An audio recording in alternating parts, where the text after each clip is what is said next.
AHN exam में जो भी हमने इम्पोर्टेंट बताए थे, उसी में से ही एग्ज़ाम आया था। जैसे कि हमने आपको बताया था यूनिट फर्स्ट में Meniere's disease, otitis media and deafness की इम्पोर्टेंट है। इसमें से मिनरल्स डिसीज़ पूछा था।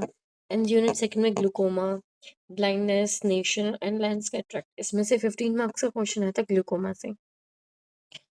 ऐसे ही हमने नेक्स्ट में बीपीएच बताया था थर्ड यूनिट में, और उसमें से भी क्वेश्चन आया था बीपीएच से।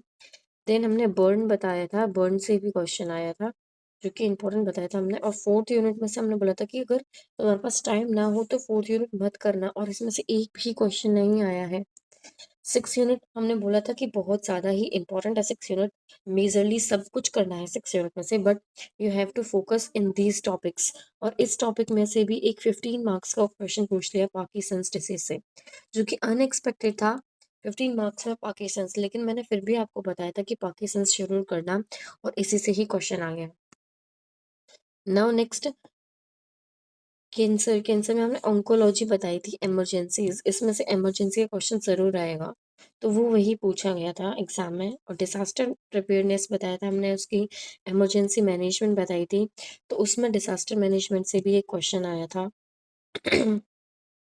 देन नेक्स्ट क्या था, क्रिटिकल केयर यूनिट के बारे में पूछा था। मैंने आपको बताया था कि क्रिटिकल केयर यूनिट में से पूरी यूनिट इंपॉर्टेंट है, लेकिन आपको ये चीज़ पे मेन फोकस करना है। और इसी में हमारे जैसे कि हम ये लिखेंगे ना आईसीयू के बारे में, तो उसमें हम ऑब्जेक्टिव्स लिखेंगे, उसी के अंदर ही ऑब्जेक्टिव्स आ जाएंगे, और ऑब्जेक्टिव्स ही एग्जाम में पूछे थे। मेजरली जो क्वेश्चंस मैंने आपको इम्पोर्टेंट बताए थे वही पेपर में आए हैं, आप रीचेक कर सकते हैं।